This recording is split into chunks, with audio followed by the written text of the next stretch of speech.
Morning children.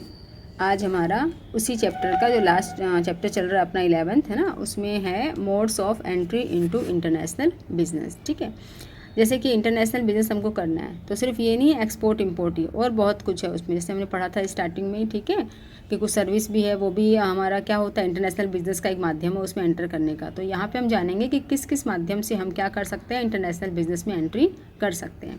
देखिए, इसमें सबसे पहले एक्सपोर्ट इंपोर्ट है।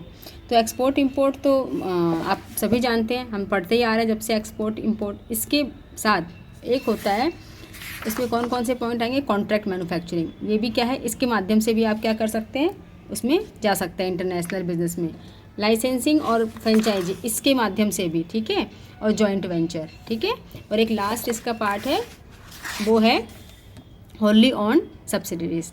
तो ये 5 जो वे इसमें बताए गए हैं आपकी बुक में, आपके सिलेबस में जो हैं, इन 5 को हम अच्छे से रीड आउट करेंगे कि किस किस तरह से हम अपने इंटरनेशनल बिजनेस में हम जा सकते हैं। ठीक है, देखिए, simply speaking the term mode means the manner और वे। ठीक है, मतलब किस वे से हम जा सकते हैं। ठीक है, सिंपल तो यही होता है। International business therefore means various way in which a company can enter into international business. कोई भी कंपनी है, कोई भी फर्म है, वो कैसे कैसे अपने इंटरनेशनल बिजनेस में जा सकती है। ठीक है, तो इसमें सबसे पहला हमने पढ़ा बच्चों एक्सपोर्ट एंड इंपोर्ट, है ना, एक्सपोर्टिंग एंड इंपोर्टिंग।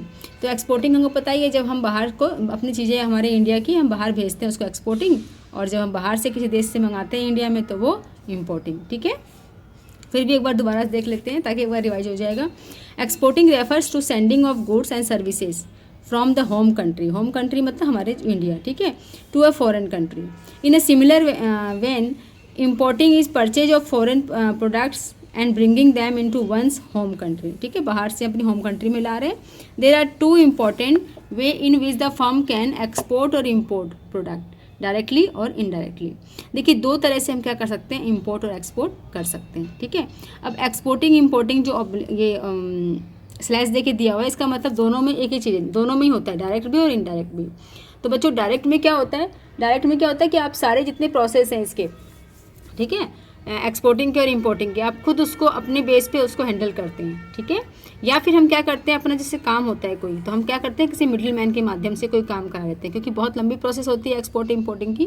तो हम क्या करते हैं, किसी मिडिल मैन को उसमें अपॉइंट कर देते हैं, वो हमारे बेस पे सारा काम करके देता है, उसके बदले में उसको कुछ पैसे देने पड़ते हैं। ठीक है, तो ये हो गया डायरेक्ट, जब हम अपने आप लगे पूरा काम हम ही उसमें करते हैं। और दूसरा है कि हम किसी मिडिल मैन की हेल्प ले लेते हैं। आइए थोड़ा पढ़ लेते हैं। देखिए, एक्सपोर्टिंग इंपोर्टिंग, ठीक है, in the case of direct, direct में क्या होता है बच्चों, जब डायरेक्ट हम इंपोर्टिंग एक्सपोर्टिंग में इन्वॉल्व होते हैं, तब क्या होता है, exporting importing a firm itself approaches the overseas buyers, overseas मतलब जो दूर जो रहता है बायर्स, ठीक है, suppliers, and look after all the formalities related to the exporting and importing activity including those related to shipment and financing of the goods and services. सारी activity वो कौन करता है, जो एक्सपोर्टर है वो सारी खुद अपने बेस पे करता है। ठीक है, इसका उल्टा मैंने बताया था, indirectly exporting and importing on the other hand is one where the firm participation in the export import operation is minimum, उसका रोल क्या होता है, मिनिमम होता है। ठीक है, and most of the task relating to export and import of the goods are carried out by the some middleman, ठीक है, such as export house or buying offices of overseas customs located in the home country or wholesale importer, ठीक है, in the case of import operation. तो ये जो चीज़ें हैं मैंने बताया ना, एक मिडिल मैन के माध्यम से वो सारी चीज़ें जानता है, हम इतने जानकार नहीं हैं। ठीक है, दूसरी कंट्री के बारे में हम इतना कुछ नहीं जानते, लेकिन जो मिडिल मैन है उसका यही काम है सारा दिन। ठीक है, उसको एक्सपर्ट हो गया करते करते, तो उसको सारी कंट्रियों की नॉलेज, जिससे आपको जो व्यापार करना है, तो वो सारा आपके डॉक्यूमेंट वगैरह जल्दी से फिल करवा देता है और सारे काम आपके करवा देता है। ठीक है, अब इसके बेनिफिट देख लेते हैं बच्चों। देखो, बेनिफिट तो है ही इसके एक्सपोर्ट इम्पोर्ट के। सबसे पहला बेनिफिट क्या होता है, as compared to other mode of entry, और जितने मोड हम पढ़ेंगे अभी, जो है जॉइंट वेंचर है, ठीक है, कॉन्ट्रैक्ट मैन्युफैक्चरिंग है, उन सबसे फ़ायदे में कौन सा है, एक्सपोर्ट इंपोर्टिंग। ठीक है, as compared to other mode of entry, exporting importing is the easiest way है ना, easiest way of gaining entry into international markets. ठीक है, तो सबसे ईजी वे है इंटरनेशनल मार्केट में घुसने का। ठीक है, इसका लाभ ये है। सेकंड लाभ क्या है, exporting importing is less involving in the sense that business firm are not required to invest that much time and money, है ना, as is needed when they desire to enter into joint venture, जो joint venture वगैरह में जाते हैं international market में जाने के लिए जॉइंट वेंचर करते हैं तो देश, तो उसमें क्या होता है, उससे ज़्यादा इसमें क्या है, टाइम और मनी कम लगता है, मतलब उसमें ज़्यादा लगता है, इसमें कम लगता है। इसका एक बेनिफिट और भी है, वो है since exporting importing does not require much of investment, इसमें बहुत ज़्यादा इन्वेस्टमेंट नहीं चाहिए इन फॉरेन कंट्रीज़, ठीक है, फॉरेन कंट्री में बहुत ज़्यादा इन्वेस्टमेंट की हमको ज़रूरत नहीं है। Exposure to foreign investment risk, और रिस्क भी क्या होती है, कम होती है, इन नील और much lower than that is present when firms opt for other modes of entry into international business. तो इसमें बता रहे हैं कि इन्वेस्टमेंट भी कम है अदर मोड ऑफ बिजनेस जो हम करेंगे, है ना, आउटर कंट्री से, फॉरेन कंट्री से, और इसमें रिस्क भी कम है, ठीक है। तो रिस्क कम है, इसका फ़ायदा मिलता है, इन्वेस्टमेंट कम है, इसका फ़ायदा मिलता है, easiest way of gaining entry, ठीक है, ये इसका फ़ायदा, टाइम मनी भी इसमें कम लगता है, ये इसके फ़ायदे हैं। जैसे हम बार बार पढ़ते हैं कि जब किसी चीज़ के फ़ायदे हैं तो उसके नुकसान भी हैं, ठीक है।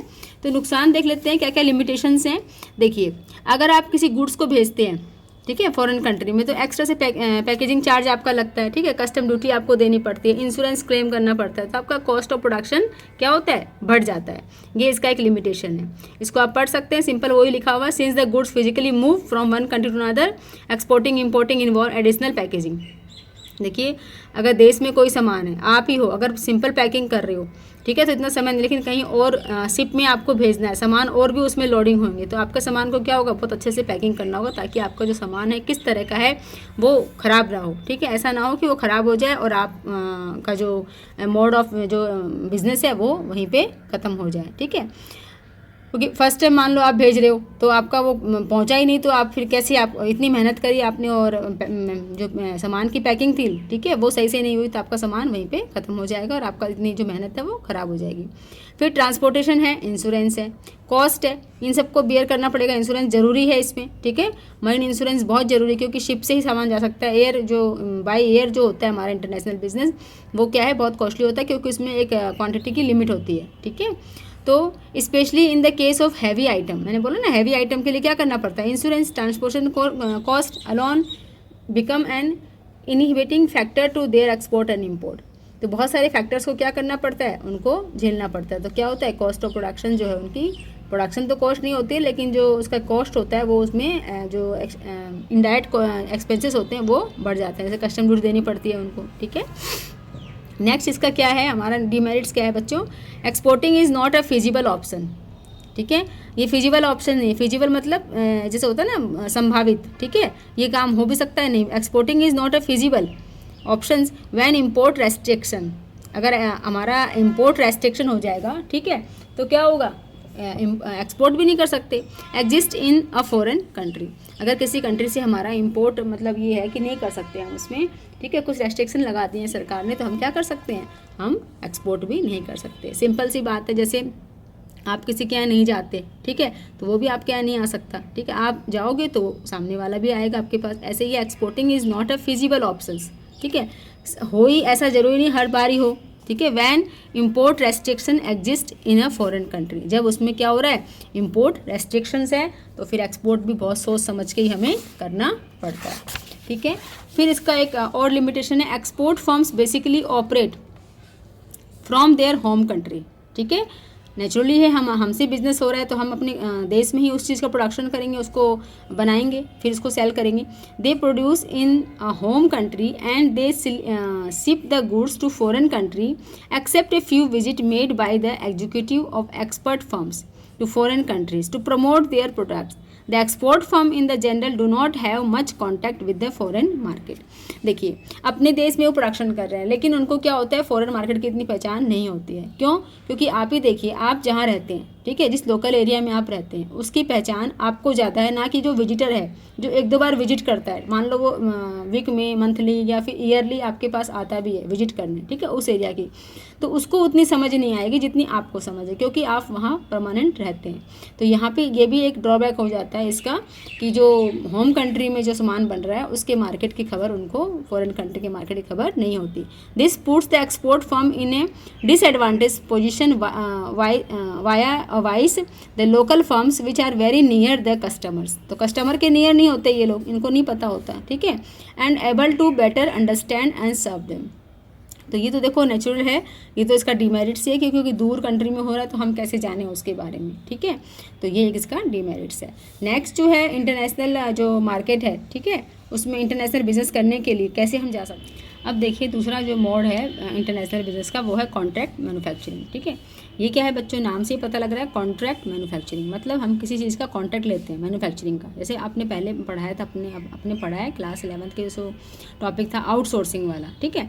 आउटसोर्सिंग का कॉन्सेप्ट क्या था बच्चों, उसका यही था कि जैसे जो कोर एक्टिविटी है ना, उसमें तो हम खुद इन्वॉल्व होते हैं, और जो इम्पोर्टेंट एक्टिविटी नहीं है, ठीक है, जो इनकोर एक्टिविटी है, उसमें क्या करते हैं, दूसरे की हेल्प ले लेते हैं।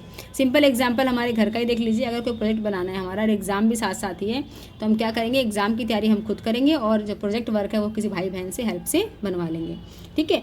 तो ऐसे ही जो बहुत तरह के बिजनेसमैन होते हैं उनकी कुछ अलग जो है बिज़नेस की जो रिक्वायरमेंट होती है उसमें वो अपना टाइम ज़्यादा डिवोट करते हैं। तो जो एक्स्ट्रा कुछ ऐसा काम होता है, जैसे कि कोई सामान आप पैकिंग करवा रहे हैं, मान लो कफ सिरप बना रहे हैं, ठीक है, कफ सिरप बना रहे हैं, तो आप अपना जो उसका मटेरियल है, जो उसका कंटेंट है, उसको बनाने में आप टाइम लगाएंगे उसमें, ना कि बोतल को बनाने में टाइम लगाएंगे, ठीक है। कांच की शीशी तो आप किसी और को भी कॉन्ट्रैक्ट दे सकते हैं बनाने के लिए, फिर आपको मटेरियल उसमें फिल करना होगा। तो इस तरह से ये क्या होता है, कॉन्ट्रैक्ट मैन्युफैक्चरिंग एक तरह से आउटसोर्सिंग ही है, ठीक है। ये भी कई तरह की होती है, इसको एक बार देख लेंगे कि एक बार तो क्या होता है, असेंबल करना होता है गुड्स को, है ना। एक बार क्या न्यू तरीके से ही हमको उसको परचेज करना होता है। जैसे हमने पढ़ा था उस इंडस्ट्री वाले में कि जैसे हम कार के पार्ट्स जो होते हैं और बहुत सारे जो कंपनियां बनाती हैं अलग अलग पार्ट्स, उनको हम असेंबल कर लेते हैं। फिर एक जो कार मैन्युफैक्चरिंग कंपनी है वो क्या करती है, सारे पार्ट्स को असेंबल करके जोड़ के और फिनिश गुड्स, मतलब जो कार है वो बिल्कुल रेडी है मार्केट में सेल करने के लिए। तो इस तरह की जो होती है इनके कॉन्ट्रैक्ट होते हैं। आइए एक बार रीड कर लेते हैं बुक की लैंग्वेज में। Contract manufacturing refers to a type of international business, ठीक है, where a firm enter into a contract with one or few local manufacturers, ठीक है, in foreign countries to get certain components or goods produce as per its specification. जैसा वो बोलेंगे वैसा हमको बनाना पड़ेगा। Contract manufacturing also known as outsourcing, मैंने बताया ना ये आउटसोर्सिंग की तरह ही है। कैन टेक 3 मेजर फॉर्म्स, 3 तरह से ये हो सकती है क्या, contract manufacturing. First, production of certain component such as automobile, ठीक है, तो कंपोनेंट और shoes upper to be use later for producing final product such as cars and shoes, ठीक है। तो फाइनल प्रोडक्ट ही उसे बनते हो, ऐसा हो सकता है। या फिर assembly of component into final product, ठीक है, कुछ असेंबल करने का काम हो, सच है जैसे assembly of the hard disk है, मदर बोर्ड है, फ्लपी डिस्क है, ड्राइव है, मॉडर्न चिप है, इनटू कंप्यूटर। तो ये सब चीज़ें अलग अलग काम हम दे सकते हैं कि आप ये बना दो, आप मदर बोर्ड का काम ले लो, आप फ्लॉपी डिस्क का काम ले लो, फिर हम क्या करेंगे, सबको ज्वाइन करके कंप्यूटर का पूरा उसमें फाइनल लुक आ जाएगा। या फिर complete manufacturing of the product such as garments, या फिर हमको पूरा कंप्लीट ही क्या करना है, बनाना है। तो कॉन्ट्रैक्ट 3 तरीके से हो सकते हैं, या तो हम पूरी होलसम किसी चीज़ को बनाने का काम ले लें, या उसको असेंबल करने का, कुछ पार्ट्स हैं उनको असेंबल करने का काम लें, या फिर क्या करें, production of certain component such as automobile component और shoes upper to be use later for producing. तो हम उसका क्या करेंगे, उसके बाद उसके लिए क्या हो जाएगा, फिनिश गुड्स हो जाएगा वो, तो कुछ उसके पार्ट हम प्रोडक्शन करेंगे। तो बोला है द गुड्स आर प्रोड्यूस और assembled by the local manufacturer as per the technology and management guidance provided to them by the foreign company. ये वैसे ही बनाते हैं जैसा कि उनको गाइडेंस मिली है, ठीक है। जैसे आप अपने घर में कुछ काम करवाते हो किसी से, तो आप क्या करते हो, आप बिजी हो तो आप क्या करते हो, उसको गाइड करते हो कि इस काम को ऐसे करना, ऐसे नहीं करना, ऐसे करना। तो ऐसे वो भी क्या कर, फॉरेन कंट्री वगैरह हैं जिससे आपका कॉन्टैक्ट हुआ है, वो आपको टेक्नोलॉजी प्रोवाइड करते हैं, हमको मैनेजमेंट देते हैं कि आप इस तरह का गाइड करके आप अपना सामान इस तरह से इस बल्क में इस तरह की क्वालिटी का सामान बना के दीजिए। तो इससे क्या फ़ायदा होता है बच्चों, इससे देखिए फ़ायदा ये होता है, जो कॉन्ट्रैक्ट मैन्युफैक्चरिंग जो परमिट्स है the international firm to get the goods produce on a large scale, ठीक है, without requiring investment to the setting up the production facility. This firms make use of this production facility already existing in the foreign country. देखिए हमको इसके लिए कोई नया investment नहीं करना, नया कोई प्लान जो है वो नहीं करना, हम वो काम करते ही आ रहे हैं, ठीक है। मान लो मेरे को कांच की शीशी बनाने का काम मेरे पास पहले से ही ऑलरेडी है, उसकी सारा मेरा मैनेजमेंट है। अगर मुझे बाहर से ऑर्डर मिलता है तो मुझे क्या होता है, ज़्यादा कुछ नहीं करना, बस ऑर्डर मेरे पास आ रहा है, ठीक है। तो इसमें क्या होता है, हमको फैसिलिटी मिल जाती है, और लार्ज स्केल में क्या होता है, प्रोडक्शन की फैसिलिटी हमको मिलती है, क्योंकि हमको पता है कि यहाँ से हमारे ऑर्डर आए हुए हैं। नेक्स्ट इसका बेनिफिट है, सिंस देयर इज़ नो और लिटिल इन्वेस्टमेंट, जो पहले पढ़ लिया हमने, इन्वेस्टमेंट जो इसमें बहुत कम है। In a foreign country there is hardly any investment risk, और रिस्क भी नहीं है, ठीक है। फिर इसका और क्या है, फ़ायदा क्या है, contract manufacturing also give the advantage of the international company to getting product manufactured as assembled at lower cost. देखिए जो जिस काम में एक्सपर्ट है फिर क्या होगा, कॉस्ट भी उसकी लोअर आएगी, ठीक है। सारा काम आप खुद ही करोगे तो हर काम में तो आप परफेक्ट नहीं हो ना, तो कुछ काम आप किसी और से ले लेते हो हेल्प, तो क्या होता है आपका अच्छे से काम चल जाता है। जैसे दो भाई बहन होते हैं, ठीक है, लेकिन एक भाई की बहुत अच्छी ड्राइंग है और एक की नहीं है, तो वो क्या करता है, अपने भाई बहन से हेल्प ले लेता है कि तुम अच्छे से बना दो मेरी ये चीज़, ठीक है। तो और उसको कुछ आता है तो वो उसको हेल्प कर देता है, तो इस तरह से क्या होता है, दोनों काम हो जाते हैं। तो ये लोकल, ये वाला एक फ़ायदा हो गया, ठीक है। जैसे कि इफ़ द लोकल जो producer happens to be situated in a country which have lower material and labour cost, labour cost भी कम होती है वहाँ पे वो अगर रहता है तो ये फ़ायदा मिलता है कि उनकी लेबर कॉस्ट कम हो जाती है, ठीक है, मतलब प्रोडक्शन कॉस्ट रिड्यूस हो जाता है। और क्या फ़ायदा है, local production in foreign countries also gain from contract manufacturing if they have any idle productions, ठीक है, कैपेसिटी, ठीक है।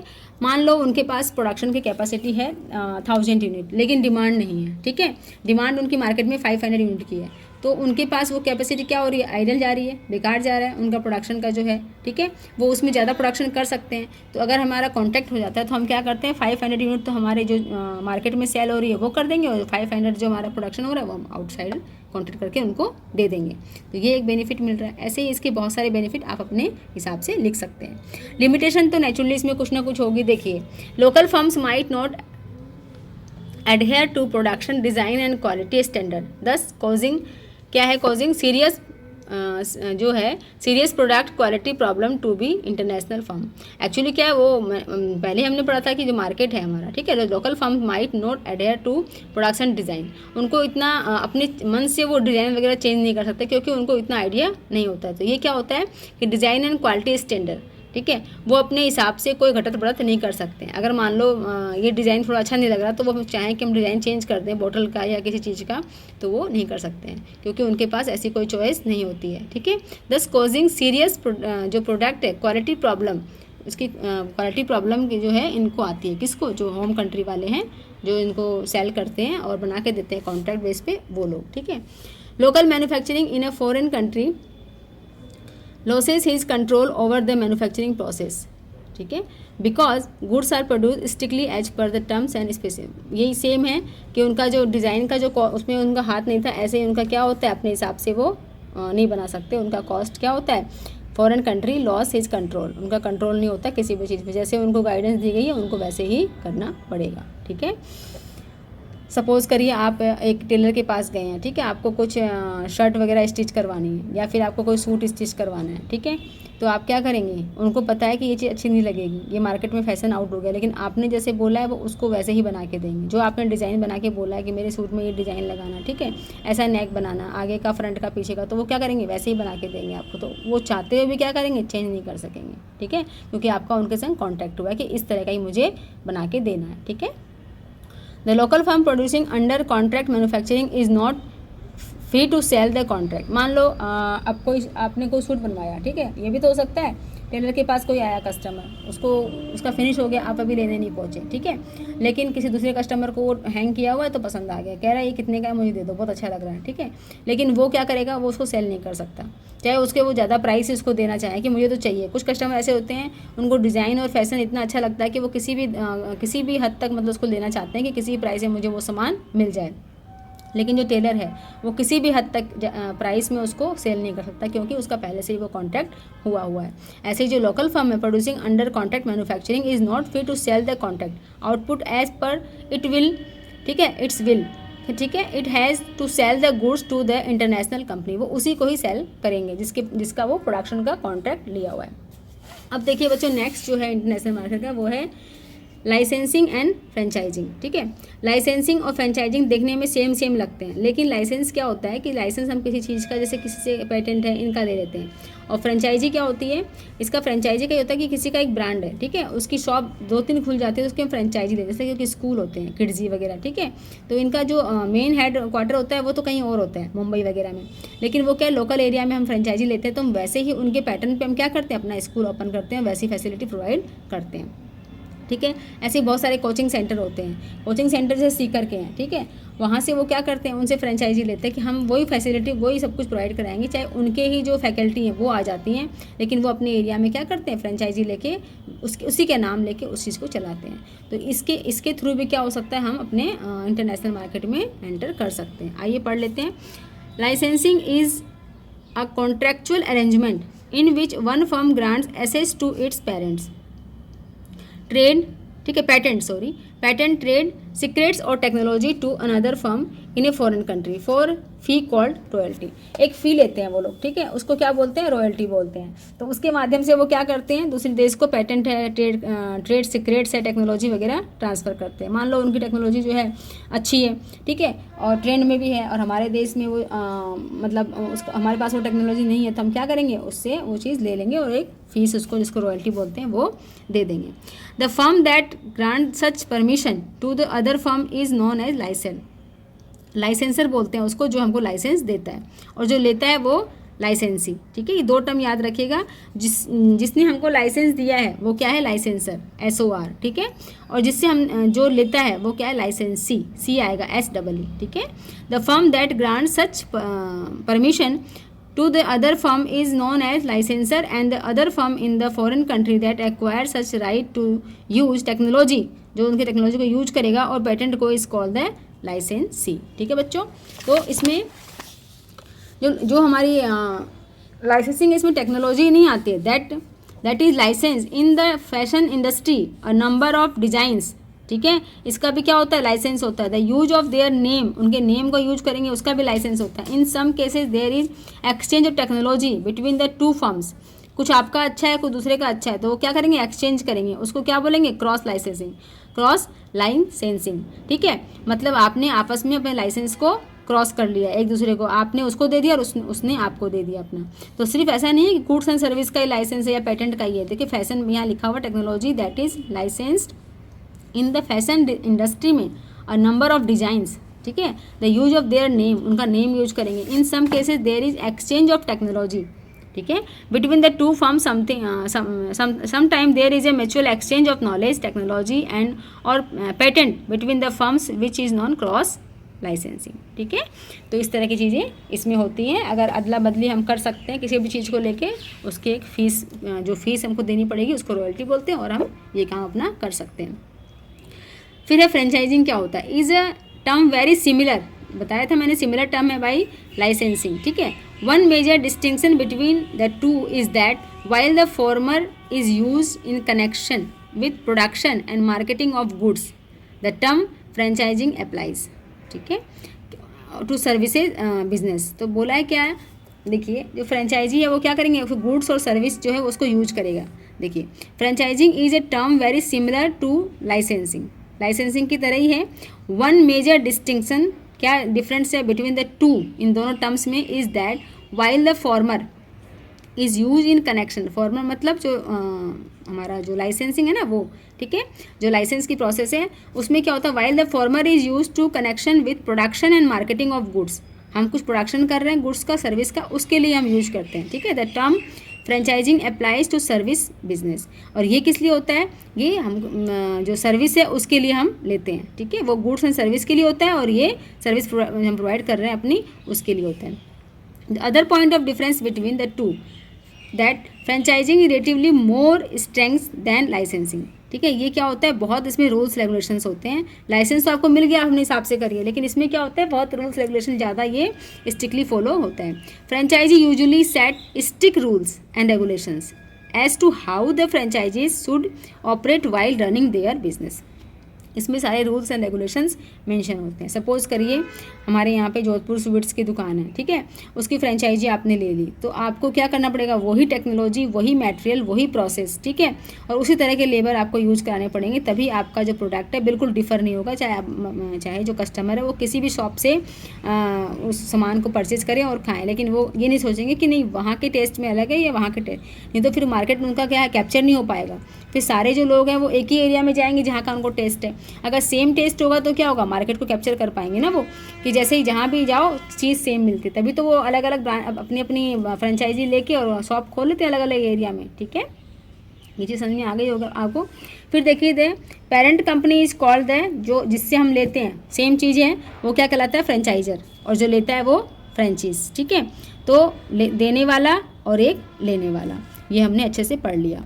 अब देखिए जैसे कि आपको एग्जांपल देखिए से मैकडोनल्ड है, पिज़्ज़ा हट है, ठीक है, वॉल मैरी, ये सब क्या है, फ्रेंचाइजी तो है। Example of some leading franchisees operating world wide, पूरे वर्ल्ड में इनका फैला हुआ है। ये सब क्या फ्रेंचाइजी के माध्यम से हो रहा है। सेम आपको क्वालिटी मिलेगी, सेम सामान मिलेगा, सेम पैकिंग मिलेगी, सेम डिजाइन मिलेगा, और लोगो होगा तो वो भी सेम मिलेगा, ठीक है बच्चों।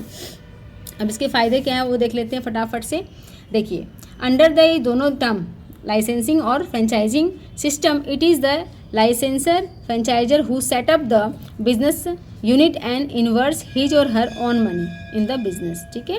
क्या करता है वो अपनी मनी से बिजनेस स्टार्ट करता है, उसमें उसका कोई रोल नहीं है। उसने तो खाली फ्रेंचाइजी ली है या लाइसेंस लिया है, दोनों में से कुछ भी लिया है, अब उसका कोई रोल नहीं है। तो ये क्या है, it is consider less expensive mode of entering into international business. तो इसमें क्या होता है, इसमें ये बता रहे हैं कि इसमें कम जो है ये कम इसमें एक्सपेंसिव है, ठीक है। फिर नेक्स्ट है सिंस नो और very little foreign investment is involve, इस दोनों में लाइसेंसर को और फ्रेंचाइजर को, नॉट पार्टी ऑफ लॉसेस, तो इनको लॉस की इतनी गुंजाइश नहीं होती है। क्यों, देखिए if any that occur to foreign business licensor and franchiser is paid by the license franchisee by way of fees fixed in advance, ठीक है, as a percentage of production और सेल्स टर्नओवर। देखिए जितना आप प्रोडक्शन करेंगे या turnover का होगा उसके बेस पे आप क्या करेंगे, आप उसको फ्रेंचाइजी जो ली है उसको एक फ़ी पे कर देंगे इस अमाउंट तक, ठीक है। फिर क्या होगा कि अब जब तक आपका प्रोडक्शन उस लेवल तक जाएगा वो अपनी फ़ीस को कुछ भी आगे पीछे नहीं कर सकता, वो फीस आपको देनी पड़ेगी उसको, ठीक है। परसेंटेज जो डिसाइड हो गया प्रोडक्शन और सेल्स टर्नओवर का।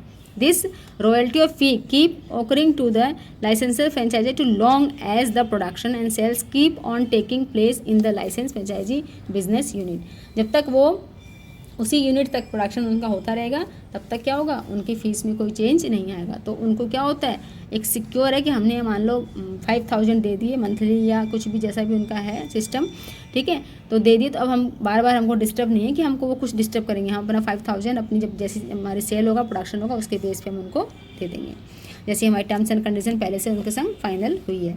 फिर क्या है, since the business in the foreign country is manage by the licensor franchisee who is local person, वो क्या है, लोकल पर्सन है, बाहर के लोगों से हमने क्या ली, फ्रेंचाइजी ली, ठीक है। There are lower risk of business take overs, ठीक है। तो क्या होता है, बिजनेस टेक ओवर्स नहीं होता, और गवर्नमेंट इंटरवेंशंस, ये भी क्या होता है, हम बाहर से लोगों से लिया तो हमारा कोई बिजनेस ही नहीं, हम उनके रूल फॉलो कर रहे हैं, तो क्या होता है, टेक ओवर नहीं होता। तो फिर जो लाइसेंसी या फ्रेंचाइजीज है, ठीक है, being a local person has greater market, इनको क्या मार्केट मिल जाता है बहुत सारा, और उनका नाम होता है, उनको अपनी फीस मिल जाती है। As per the term of the licensing franchising agreement, only the parties to the licensing franchising agreement are legally entitled to make। इसमें क्या है, फ़ायदा ये है कि दूसरा कोई यूज़ नहीं कर सकता। आपने फ्रेंचाइजी ली है, आपने सारे डॉक्यूमेंट फिल किए हैं, ठीक है, जो जो फॉर्मेलिटी थी वो आपने फिल की है, तो फिर ये आपके अंडर में रहेगा, आप ही उसका नाम और ब्रांड यूज कर सकते हैं, दूसरा कोई यूज़ नहीं कर सकता, ठीक है। तो इसके फ़ायदे क्या हो गए, आप ही उसके जो एक तरह से जब आपने उसका फ्रेंचाइजी ली है तो आप ही उसका यूज़ कर सकते हैं, दूसरा कोई नहीं कर सकता। गवर्नमेंट का भी इतना इंटरफेयर नहीं होता क्योंकि आपका उसके संग क्या हो गया है, टाई अप हो गया कि हम इस तरह का बिजनेस कर रहे हैं और वहाँ से आपने लिया है। इसमें क्या है, जो रिस्क है वो भी क्या है, थोड़ी कम है, और मार्केट आपके पास पूरा लोकल एरिया आपके पास है, आप जानते हैं, लेकिन साथ ही साथ कुछ लिमिटेशन हर चीज़ में है, आइए देख लेते हैं। When a license and franchises becomes skilled in the manufacturing, ठीक है, and marketing of the license franchisee product, there is a danger that the licensee can start making an identical product under a slightly different brand name, ठीक है। मान लो हमने उनकी technology ले ली, ठीक है, और अब हम क्या करेंगे, सपोज़ करिए हम समोसे बनाते हैं, ठीक है, उनकी टेक्नोलॉजी हमको पता लगे कि वो किस तरह से क्या क्या चीज़ बनाते हैं, क्या क्या चीज़ सीक्रेट डालते हैं मसाले, और किस तरह से सर्व करते हैं, किस तरह से क्या उनका फंडा है, ठीक है। अब क्या होगा, एक टाइम के बाद क्या होंगे, आप एक्सपर्ट हो जाएंगे, तो आप थोड़ा सा अपना नाम चेंज करके, थोड़ा सा अपना मटेरियल चेंज करके आप अपने नाम से चला सकते हैं, ठीक है। तो ये एक इसमें क्या होता है, लिमिटेशन है। फिर आप उसको क्यों पे करेंगे, जो फ़ी पे करनी पड़ती है आपको, आप क्यों पे करेंगे, अपने नाम से चलाएंगे। तो आपको एक बार टेक्नोलॉजी आइडिया मिल गया तो फिर आप अपना ब्रांड खोल सकते हैं ना, अपने कुछ थोड़ा चेंज करके अपना नाम से चला सकते हैं, और आपके कस्टमर भी फिक्स हो गए, तो जो पहले टेस्ट कराया था वो दूसरा टेस्ट भी करेंगे, तो क्या बंदे बंदा आपको कस्टमर उससे मिल जाते हैं, आपको ज़्यादा मेहनत नहीं करनी पड़ती। ये इसका एक लॉस है। If not maintain properly, trade secret can get dividend to others in the foreign market.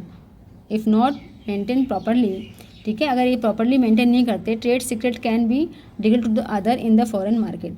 अब वो मान लो उनके सीक्रेट उन तक की लिमिट नहीं है, ठीक है, वो किसी और को शेयर हो जाते हैं, ठीक है, बाई फॉल्ट या फिर बाई उनका जो भी उनका रीज़न है, किसी भी कारण से हो जाते हैं, तो क्या होता है, उनका कुछ भी सीक्रेट नहीं बचा और उनकी टेक्नोलॉजी सबके पास चली गई। उनके जितने भी जो सीक्रेट पॉइंट्स थे बिजनेस के, वो आपको दिए थे, लेकिन आपसे क्या हो गए, पूरे मार्केट में फैल गए। अब उनका सीक्रेट क्या रहा, कुछ भी नहीं रहा। अब सबके पास वो चीज़ें हैं, तो कौन उनसे लेगा फिर फ्रेंचाइजी? कोई नहीं लेगा, कोई लाइसेंस नहीं लेगा, ठीक है। तो इस तरह से लाइसेंस तो क्या बहुत ज़रूरी है, एक रूल्स एंड रेगुलेशंस है, उसके अकॉर्डिंग आपको वो काम करने के लिए लेना ही पड़ेगा। लेकिन जो फ्रेंचाइजी, अगर आपको पता लग गया कि इस चीज़ को इस तरह से बनाते हैं, इस तरह से करते हैं, तो फिर आप क्यों लेंगे उसको? जैसे कि such lapse on the part of the licensee franchisee can cause severe losses to the licensor and franchisor, ठीक है। जो देने वाले हैं हमको दोनों आदमी, ठीक है, जिससे हम लेते हैं उनको लॉस होता है, ये किसकी लिमिटेशन है। फिर है ओवर टाइम कॉन्फ्लिक्ट्स हो सकता है। देखिए कॉन्फ्लिक्ट्स तो नेचुरली बात है, दो बंदों के संग हम डील कर रहे हैं, ठीक है, तो दोनों के विचार सेम हो ऐसा कोई ज़रूरी नहीं है।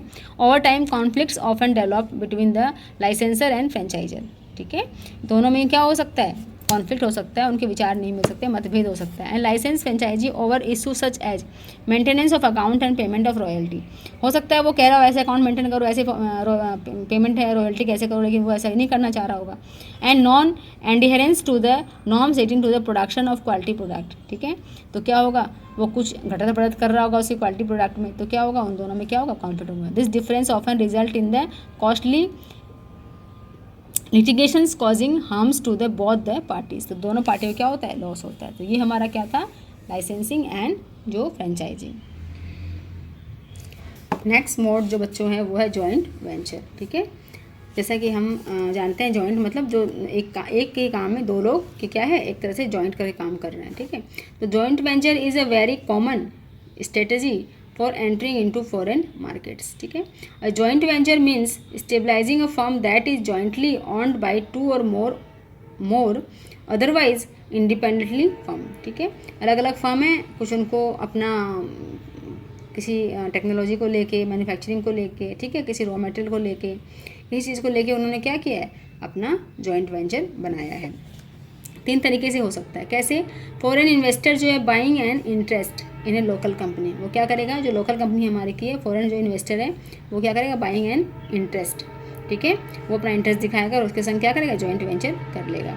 या फिर जो लोकल फर्म है acquiring an interest in the existing foreign firm, कोई फॉरेन फर्म है उसके संग उसका इंटरेस्ट है, टाइप कर लेगा, किसके लिए, जॉइंट वेंचर के लिए। या फिर both the foreign and local जो एंटरप्रेन्योर्स है jointly forming a new enterprise, ठीक है। या फिर दोनों मिलकर क्या करेंगे, कुछ नया जो सेटअप करेंगे बिजनेस का, ऐसा भी कर सकते हैं। या तो जो फॉरेन कंट्री है वो लोकल कंपनी के संग मिल जाएगी हमारी, मतलब इंडिया हमारा, ठीक है। या फिर इंडिया वाले क्या करेंगे, जो फॉरेन फर्म है उनके संग टाई अप कर लेंगे, मतलब पहले से उनका एग्जिस्टेंस है उसमें। या फिर कुछ दोनों मिलके नया करेंगे। तो इससे क्या लाभ होता है, इससे बहुत लाभ होता है। देखिए, सिंस द लोकल जो पार्टनर है also contribute to the equity capital of the such a venture, the international firm finds it financially less burdensome to expand globally. देखिए, जब दो लोग बिजनेस करेंगे तो क्या होगा, उनकी कैपिटल भी तो शेयर होगी, ठीक है, रिस्क भी शेयर होगा और जो लायबिलिटी हैं वो भी शेयर होंगी और उनके जो काम है वो भी तो बटेंगे उनके। तो क्या होगा, ये सारे इसमें फ़ायदे मिलते हैं। तो सबसे पहले क्या है कि फाइनेंशियली लेस जो बर्डननेस है वो होती है एक्सपेंड ग्लोबली। जब हम मार्केट को फॉरेन ट्रेड में जाते हैं तो क्या होता है, उनकी क्षमता ही बढ़ती है और जिम्मेदारी भी दोनों की बढ़ जाती है। फिर क्या होता है, joint venture make it possible to execute large project requiring huge capital outlays and manpower. दो लोग मिलकर जब काम करते हैं तो क्या होता है, बड़े जो स्केल पे प्रोडक्शन होता है उसको वो संभाल लेते हैं, अकेला बंदा नहीं संभाल सकता। Next, the foreign business firms benefits from a local partners knowledge of the host countries regarding the competitive conditions, culture, language. जो हमारा दो मिलके हम काम कर रहे हैं, ठीक है, हम दोनों की अच्छी बॉन्डिंग है। सपोज करिए दो बंदे ए और बी मिलके काम कर रहे हैं, एक का जो कमांड है वो फॉरेन कंट्री का मार्केट का अच्छा है, वहाँ का बंदा है, मेरे को इंडिया का पता है। तो क्या होगा, दोनों की जो क्या है नॉलेज जो होगी, जो बढ़ेगी, आपस में शेयर करेंगे तो हमारा क्या होगा, हमको लैंग्वेज का, कल्चर का पता लगेगा और हमारे प्रोडक्शन में उसमें क्या होगा, लाभ मिलेगा हमको, ठीक है। पॉलिटिकल सिस्टम पता लगेगा, ठीक है, बिजनेस सिस्टम पता लग जाएगा, इस तरह से। फिर in many cases entering into a foreign market is very costly ठीक है। In many cases entering into the foreign market is very costly and risky. This can be avoided by the sharing cost or risk with the local partner under joint venture agreement. जो उनका venture का agreement हुआ है jointly, उससे क्या होगा, जो risk है वही बढ़ जाएगी और उनका सब जो कॉस्ट है वही बढ़ेगा. तो इस तरह से क्या होता है, इनको फ़ायदा मिलता है. लिमिटेशन क्या है बच्चों, लिमिटेशन में आएगा foreign firms entering into joint venture share the technology and trade secrets with the local firm. ठीक है, सेम चीज़ है. जब दो लोग मिलेंगे तो सारी बातें शेयर करेंगे अपनी. फिर क्या होगा, firms in the foreign country that always running the risk of the such technology and secrets being disclose to others. ठीक है, ये बातें किसी और के पास ना पहुंच जाएं. देखिए, जब दो लेडीज़ बात करती हैं तब भी एक सिंपल सा एग्जांपल देखिए. कुछ बातें होती है तो वो कहेंगे थर्ड पार्टी के बारे में कि देखो ये बात ऐसी है, ये बात ऐसी है. ठीक है, लेकिन वो बोल देते हैं कि ये बात आप किसी को बोलना मत, हमारे सीक्रेट है. लेकिन जब थोड़ा सा उनमें कोई मनमुटाव होता है तब क्या होता है, दोनों में से कोई भी थर्ड पार्टी को बोलेंगे कि तेरे बारे में वो ऐसा बोल रहा था. तो ऐसे ही खूब अच्छे से दोस्त हैं, खूब अच्छी इनकी बॉन्डिंग हुई है, लेकिन इन फ्यूचर कुछ ऐसा होता है तो क्या करेंगे, वो अपनी टेक्नोलॉजी क्या करेंगे, डिस्क्लोज कर देंगे. जो आदर बंदे हैं कि उसकी टेक्नोलॉजी ऐसी है, वो तो ऐसे बनाता है सामान, वो तो ऐसे करता है, वो ऐसे बेचता है. तो जितने भी उनके जो सीक्रेट पॉइंट्स है बिजनेस के, वो क्या हो जाएंगे, दूसरे पर्सन के पास स्प्रेड हो जाएंगे. ठीक है, तो इससे क्या होगा, बिजनेस को हैम्पर होगा. The dual ownership agreement may lead to conflict देखिए हर जगह होता है. दो लोगों की सोच में अगर चेंज आ गया, ठीक है, और उसमें कंट्रोल में वो कहेंगे मैं ये काम क्यों करूँ, मैं वो तुम वो काम करो, तो इसमें क्या हो सकता है, उनका कॉन्फ्लिक्ट क्रिएट हो सकता है. तो ये हमारा चला गया जॉइंट वेंचर. अब है नेक्स्ट हमारा बच्चों होली ऑन सब्सिडरीज. बच्चों क्या है होली ऑन सब्सिडरीज. ठीक है, देखिए नाम से पता लग रहा है कि हम जैसे कोई बिज़नेस करना चाह रहे हैं. ठीक है, जैसे कि सरकार का जैसे रोल होता है बिज़नेस में, तो वो क्या करती है, कुछ बिज़नेस में वो पार्टनरशिप करती है प्राइवेट सेक्टर के साथ, और कुछ में क्या होता है, उनका पूरा अपना पूरा 100% उनका रोल होता है. मैनेज भी करती हैं और कंट्रोल भी करती हैं. जैसे कि हमारा रेलवे है, ठीक है, और जैसे कि हमारा डिफेंस है, ये सारा किसके अंडर में, पूरा गवर्नमेंट के अंडर में. इसमें प्राइवेट सेक्टर का कोई रोल नहीं है और ये ज़रूरी भी है. ठीक है, तो ऐसे ही यहाँ पे क्या होता है, होली ऑन सब्सिडीज की होती है. इसमें क्या होता है कि this entry mode of international business is preferred by the companies which want to exercise full control over their overseas operations.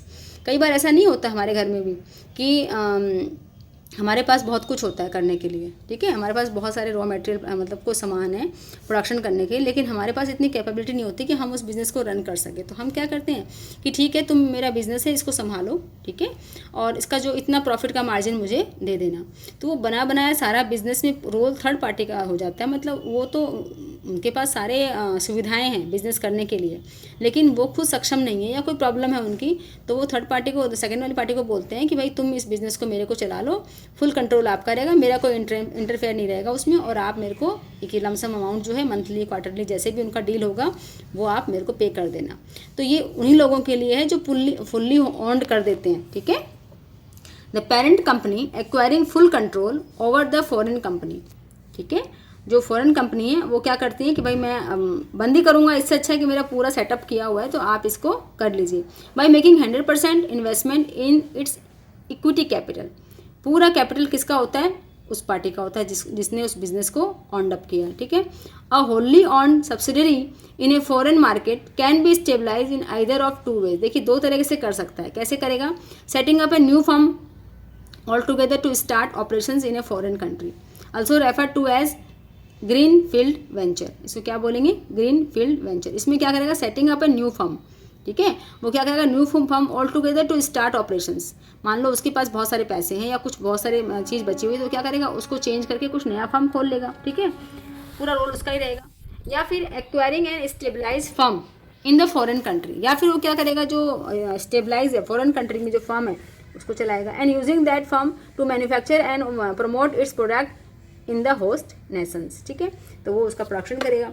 तो ये क्या कहाँ होता है, जहाँ पे जो लोग विलिंग होता है, उनको इच्छा होती है कि हमारे पास बहुत सारा सामान पड़ा हुआ है, ठीक है, आप इनको यूज कर लीजिए और आप इसको बना लीजिए. सपोज करो एक बुजुर्ग है ना, एग्जाम्पल समझते, एक बुजुर्ग है, उनके पास सारी चीज़ें हैं, ठीक है, घर में सब कुछ है उनका खाना बनाने का, लेकिन वो ऐसे बुजुर्ग हैं कि वो खाना नहीं बना सकते.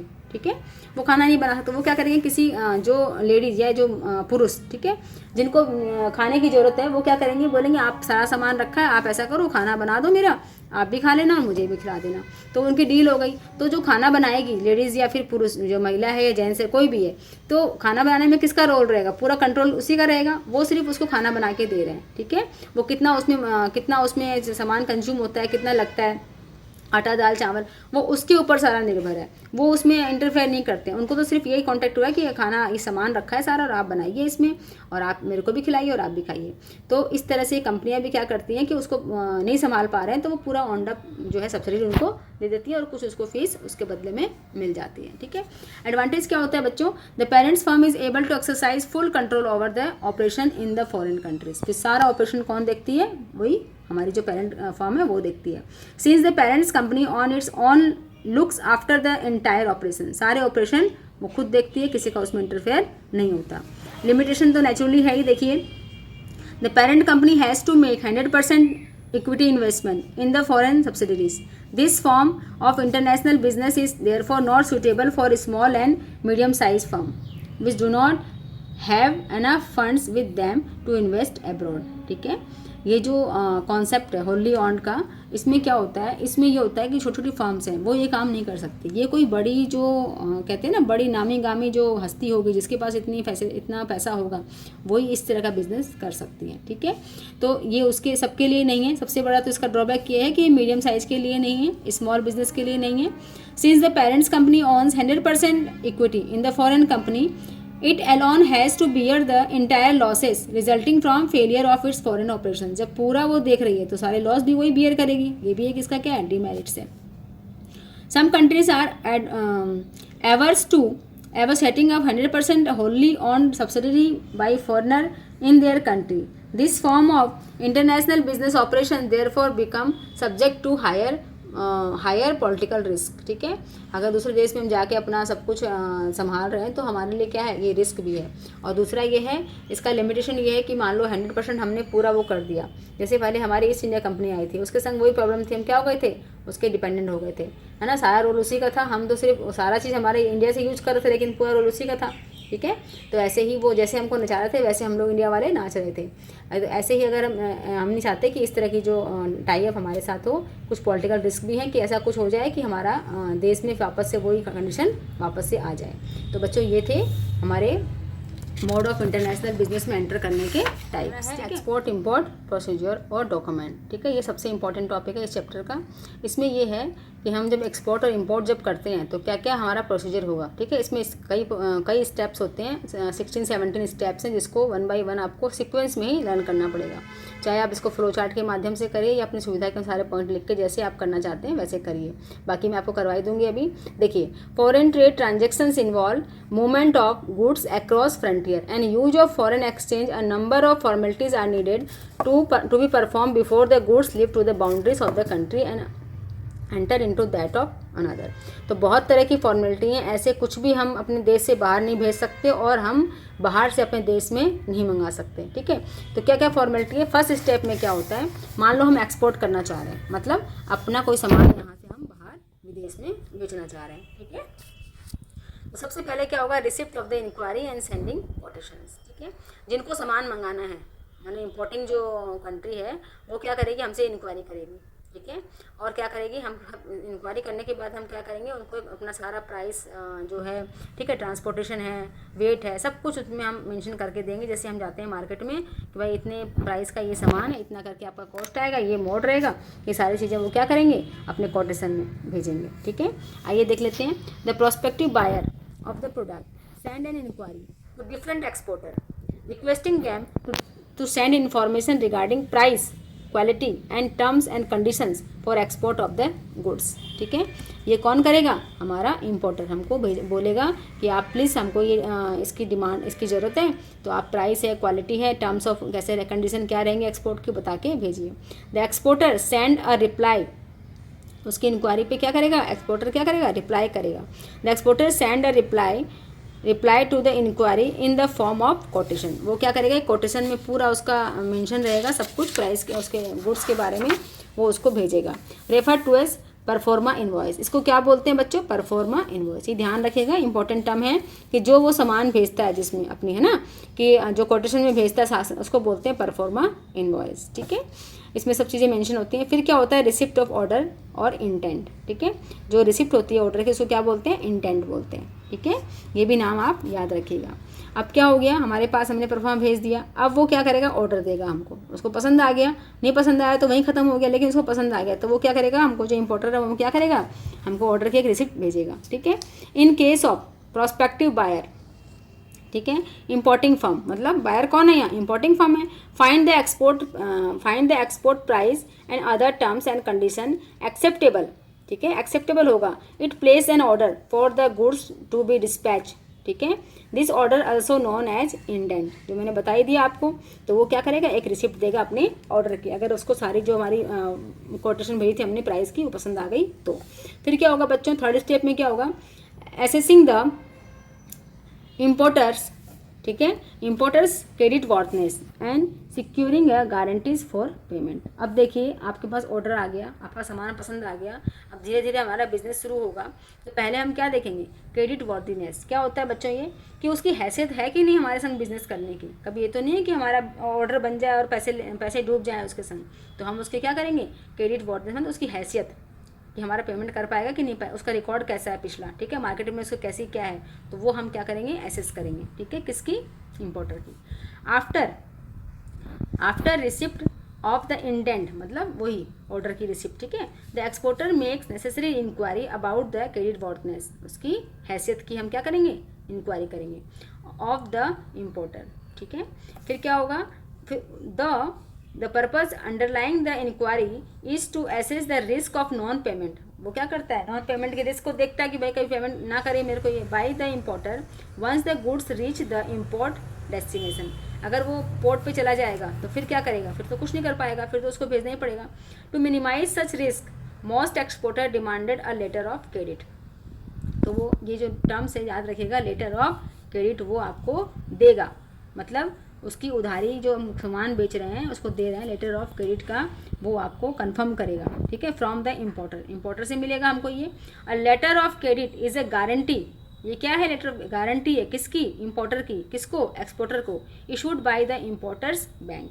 ठीक है, तो बैंक गारंटी देता है कि कभी ये ना पेमेंट करे तो मैं इसकी गारंटी देता हूँ, मैं पेमेंट करूँगा।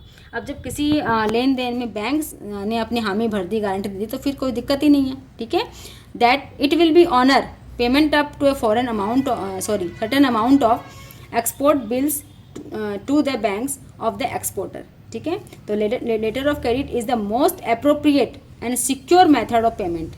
जब भी आप फॉरेन ट्रेड करें तो लेटर ऑफ क्रेडिट हमको लेना ही पड़ता है। ठीक है, लेटर ऑफ क्रेडिट हमारे पास आ गया। अब क्या करेंगे? Obtaining export licence.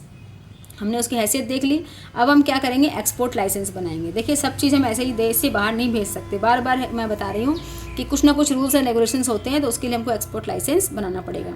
तो बोला है कि having become ensured about payments, payment के बारे में इंश्योर हो गए हम कि पेमेंट की कोई दिक्कत नहीं है। The exporter firms initiate the steps relating to the compliance of export regulations. ठीक है, export of goods in India. ठीक है, export of goods in India is subject to custom laws which demand that the export firm must have an export licence before it proceed with export. ये हमारे India में ज़रूरी है कि हम पहले एक्सपोर्ट लाइसेंस बनाएं। ठीक है, क्या होगा? उसको फर्स्ट में से क्या करना पड़ेगा? सबसे पहले opening a bank account in any bank authorise by the Reserve Bank of India. उसको अपना अकाउंट खोलना पड़ेगा कोई भी ऑथोराइज बैंक में जो रिजर्व बैंक से RBI से क्या है? ऑथोराइज है। फिर क्या करना होगा? Obtaining import export code. ठीक है बच्चों, ये IEC मतलब इम्पोर्ट एक्सपोर्ट कोड उसको लेना पड़ेगा। नंबर फ्रॉम द डायरेक्टर जो है ना वहाँ के फॉरेन ट्रेड के, उनसे उनको लेना पड़ेगा। ठीक है, और क्या क्या करना पड़ेगा? From the directed general foreign trade DGFT। ठीक है, इनसे इनको लेना पड़ेगा। और दूसरा क्या करना पड़ेगा? Registering with appropriate export promotion council, यहाँ पे इसको रजिस्टर कराना पड़ेगा। थर्ड में क्या करना पड़ेगा? Registering with export credit and guarantee corporation ECGC, ये भी इनको क्या करना पड़ेगा? एक सर्टिफिकेट लेना पड़ेगा। Order of safe guard against risk of non payment, ठीक है। नॉन पेमेंट के रिस्क से बचने के लिए इनको 3 चीज़ लेनी पड़ेगी। एक तो हमारा आ गया, क्या था ये, इम्पोर्ट एक्सपोर्ट कोड, ठीक है। और दूसरा क्या है बच्चों, इम्पोर्ट एक्सपोर्ट ये हो गया, और फिर रजिस्ट्रेशन कम मेंबरशिप सर्टिफिकेट ये भी लेना पड़ेगा, ठीक है। और एक जो है ECGC ये भी इसको लेना पड़ेगा। अब देखिए, an export firm needs to have the import export code number as it needs to be filled in various export import documents. इनके साथ इसको ये सारे डॉक्यूमेंट इनको लगाने पड़ेंगे। It is obligatory for every exporter to get registration with the appropriate export promotion council, उसको अपने आप को रजिस्टर भी करना पड़ेगा। Various export promotions council such as, देखिए ये सारे काउंसिल्स के नाम दिए हुए हैं जहाँ पे वो अपने आप को रजिस्टर करा सकता है।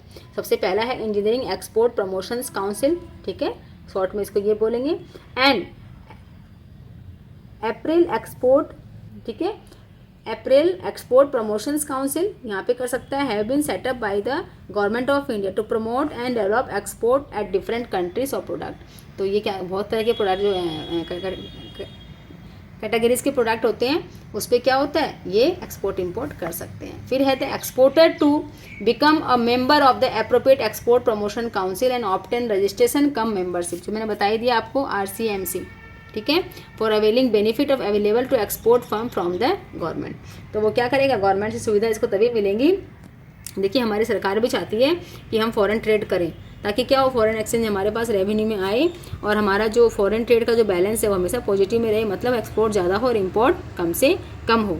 लेकिन इसके लिए सबसे पहले उसको 3 सर्टिफिकेट बनाने पड़ेंगे। एक तो है IEC, दूसरा है RCMC और तीसरा है ECGC, ठीक है, ECGC।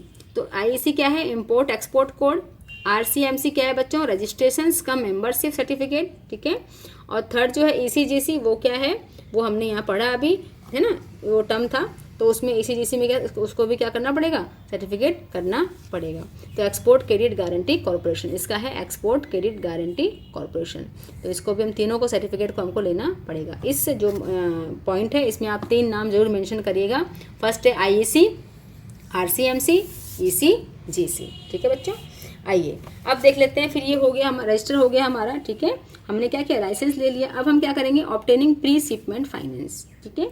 देखिए प्री शिपमेंट फाइनेंस क्या, कि हम जब बिजनेस कर रहे हैं तो ये नहीं है कि हमारे पास पूरा पैसा होगा हमारे पास, ठीक है, तो वो क्या करेगा, उससे डिमांड कर लेगा, एडवांस कुछ ले लेगा, ठीक है, उस कंपनी से।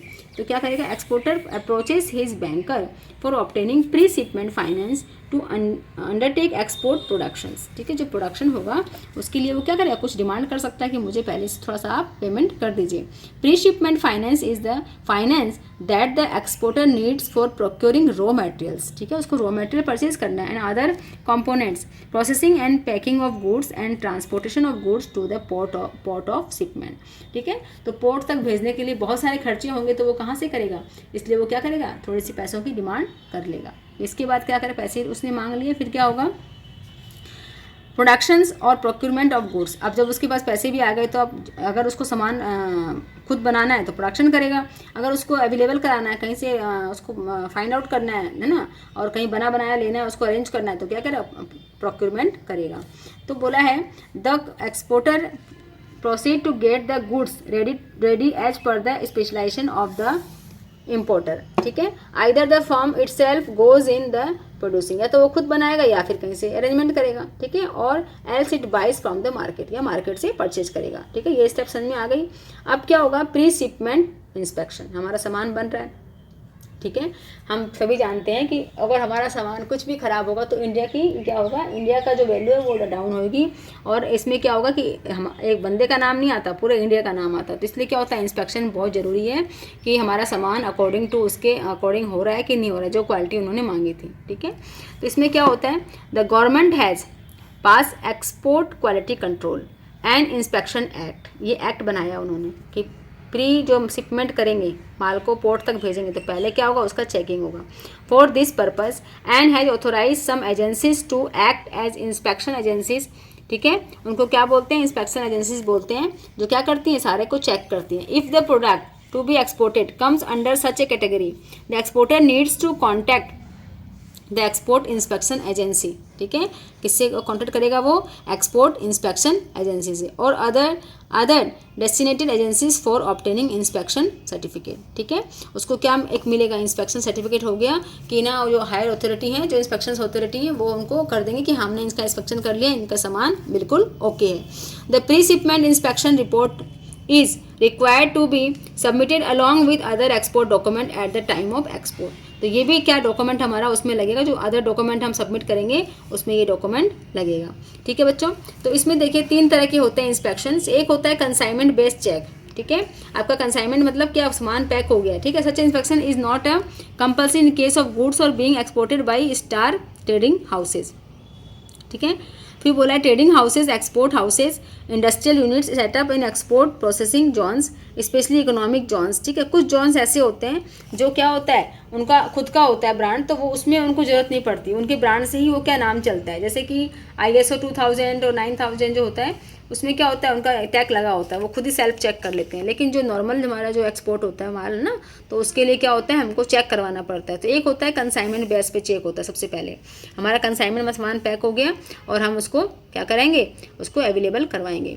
दूसरा क्या करेंगे, इन प्रोसेस, ठीक है। इन प्रोसेस हमारा जो हमको प्रोडक्शन करना है वो क्या हो रहा है, इन प्रोसेस चल रहा है, वहाँ पे चेक हो जाएगा कि हम वही क्वालिटी वही रॉ मटेरियल सेम हम डाल रहे हैं कि नहीं डाल रहे हैं। और जो एक सेल्फ है इंस्पेक्शन चेक होता है कि ना कुछ कंपनी नामी गामी हो जाती है कि उनके खुद के ब्रांड से ही वो सब चीज़ें वो होती हैं, तो वो क्या करती हैं, खुद अपना इंस्पेक्शन करके ही सामान बेचती हैं, उनको इनकी ज़रूरत नहीं होती। 3 जो इसके मोड हैं इंस्पेक्शन के इस तरह से, एक कंसाइनमेंट का है, ठीक है, माल बन गया उसके बाद अपना चेक होता है कि क्या क्या क्वालिटी है, कैसा माल बना है, कैसा उसमें कोई कमी तो नहीं है, जाने से पहले चेक कर लो। या फिर क्या है, इन प्रोसेस में, ठीक है। तो ये चीज़ें हो गई हमारी इंस्पेक्शन वाली। अब है एक्साइज क्लियरेंस। अब क्या करेगा, जो एक्साइज क्लियरेंस हमको करना पड़ेगा। देखिए बच्चों, एक्साइज कौन देता है, जो मैन्युफैक्चरिंग कंपनी होती है ना, उनको एक्साइज देना पड़ता है, ठीक है। तो ये उनको पहले अपना पूरा क्लियर करना पड़ेगा कि उन्होंने एक्साइज दिया है कि नहीं दिया है।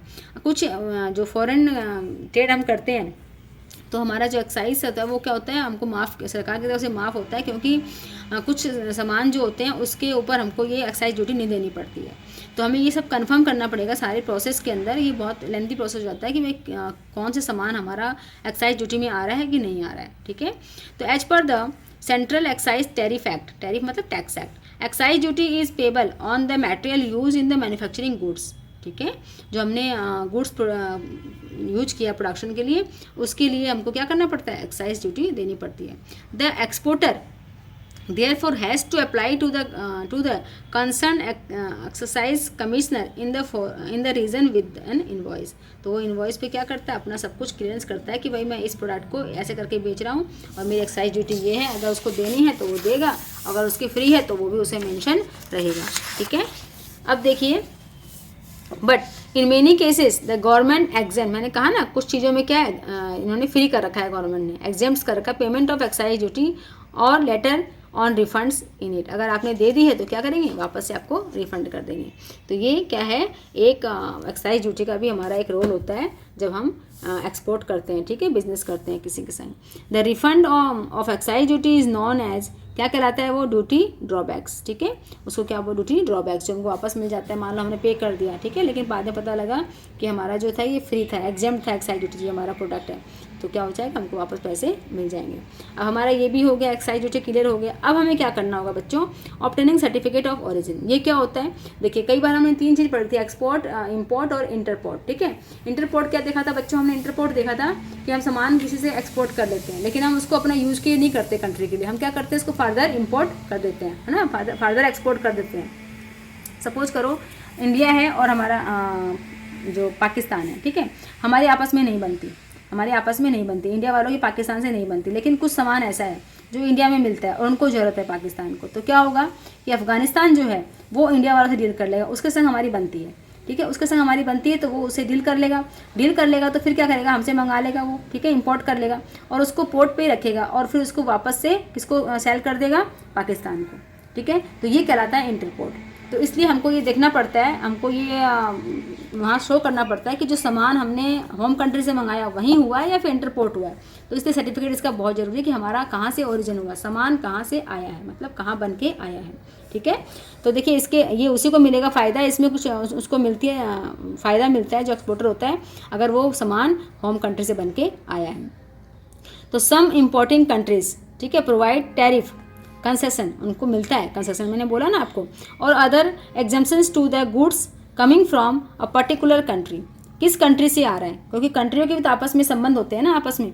तो क्या होता है, मान लो आपके किसी से अच्छे टर्म्स हैं, ठीक है, आप एक कोचिंग खोल के बैठे हो, आपका दोस्त का बेटा या बेटी पढ़ने आया है, तो आप क्या करेंगे, उसके संग वैसे डील करेंगे नहीं, आप क्या करेंगे, कुछ उसको एग्जाम्पशन देंगे, कुछ छूट देंगे और उसको ज़्यादा ध्यान भी रखेंगे, ऐसे कि अपना जैसे खुद का ही बच्चा हो। तो ऐसे ही कंट्री के संबंध भी आपस में होते हैं, तो वो क्या करेंगे, coming from a particular country, उनको पता होता है कि हाँ इस कंट्री के संग कितना हमारा संबंध है, कैसे हैं वो कंट्री हमारे संग कैसे डील करती है, तो वो उसके ऊपर डिपेंड करता है टैक्स का मैटर, ठीक है।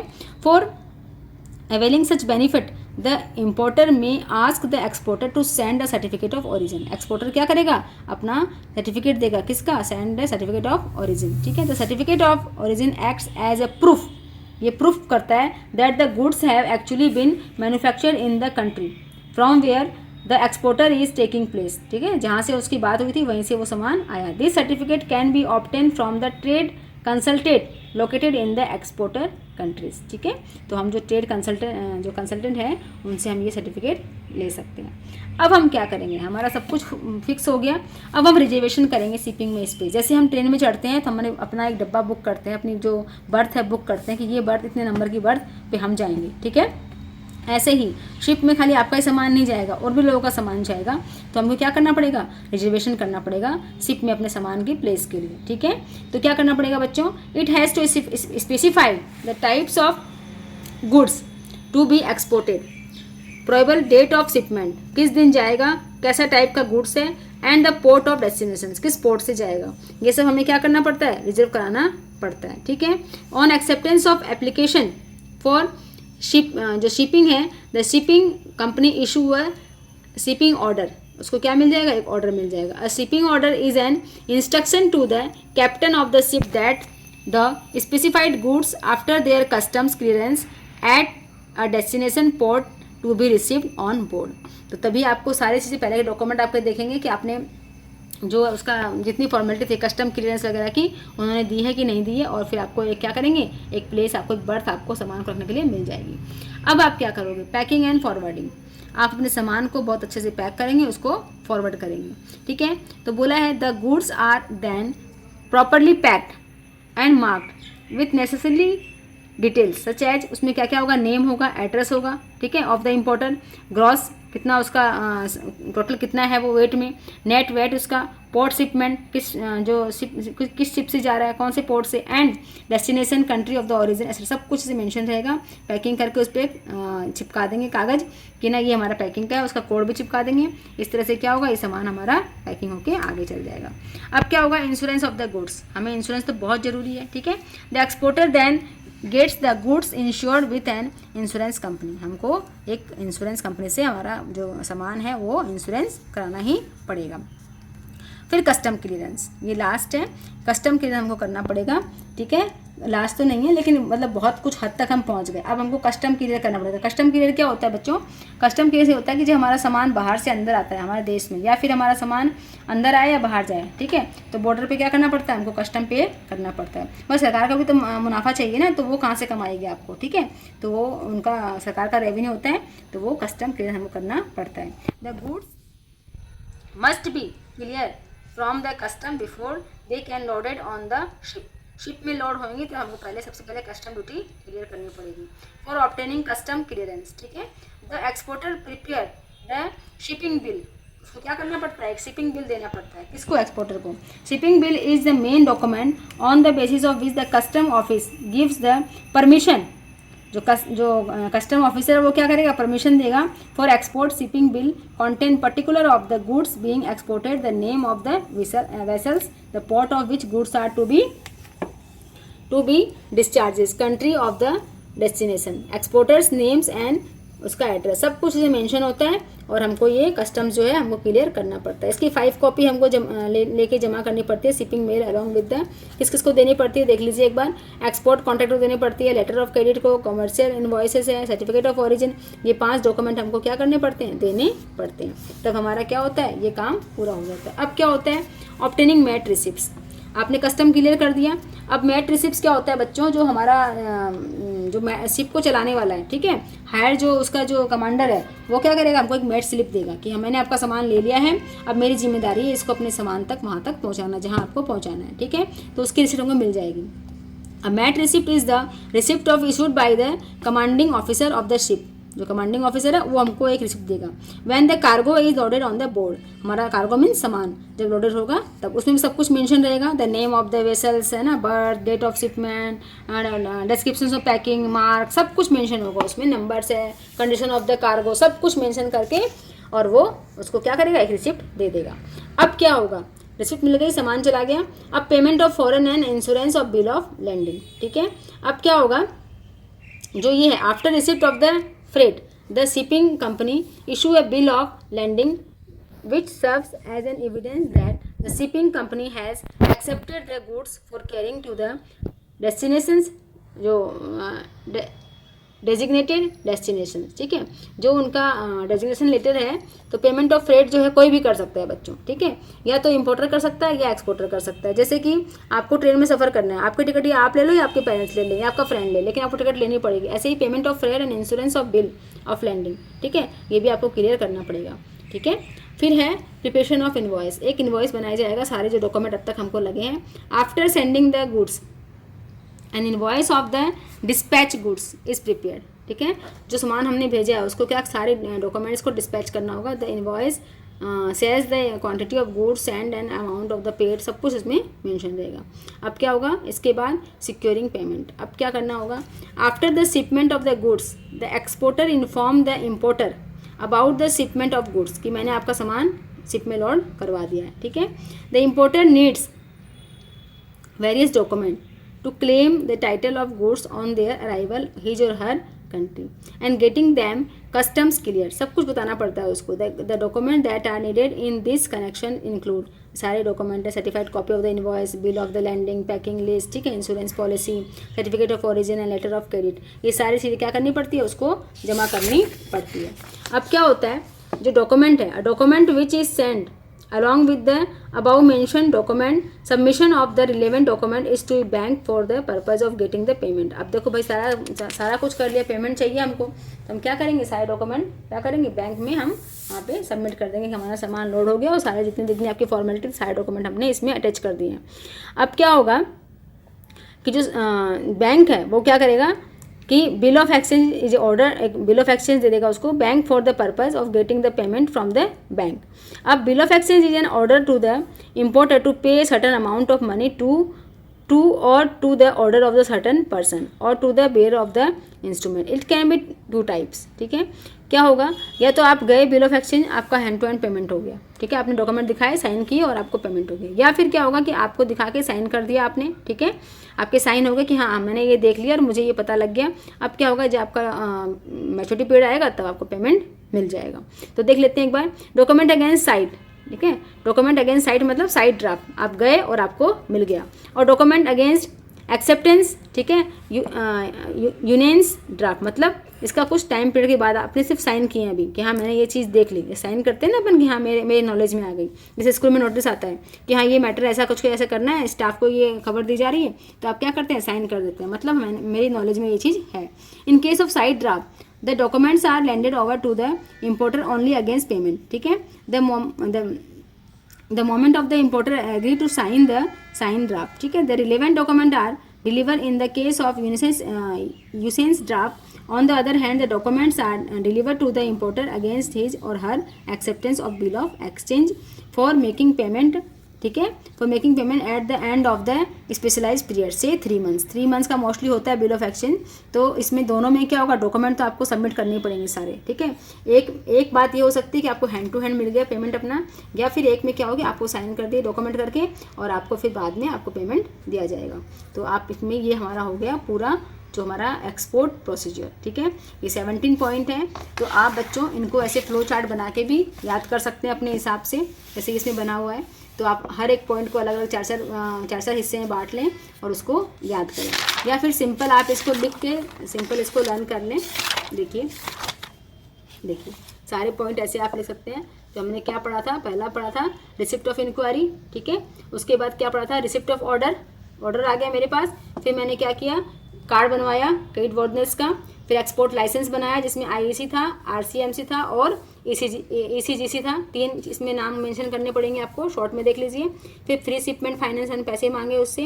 फिर प्रोडक्शन हमने किया या प्रोक्योरमेंट किया। फिर हमने क्या किया, प्री शिपमेंट इंस्पेक्शंस करवाया, ठीक है। 3 तरह के इंस्पेक्शंस होते हैं इसमें, कंसाइनमेंट बेस होते हैं, इन प्रोसेस होते हैं और एक सेल्फ होता है, ठीक है। तीनों हो गए। फिर हमने एक्साइज क्लियर किया अपना, ठीक है। फिर हमने सर्टिफिकेट ऑफ ओरिजिन बनवाया। फिर हमने क्या किया, बन गया। फिर हमने सामान के लिए बुकिंग कर दी, एक सीट बनवा दी, बर्थ, सामान को एक बर्थ मिल गया, पैकिंग कर दी, इंश्योरेंस ऑफ करवा दिया गुड्स का, कस्टम क्लियर किया हमने। कस्टम क्लियर करने के बाद सामान जो लोड हो गया तो उसने क्या दिया, मैट्स रिसिप्ट दी। किसने दी, जो उसका हाई कमांडर है शिप का, उसने दे दी, ठीक है। फिर हमें क्या किया, पेमेंट ऑफ फ्रेट। भाई जब आपका शिप में सामान गया तो फ्रेट देना पड़ेगा आपको, ठीक है।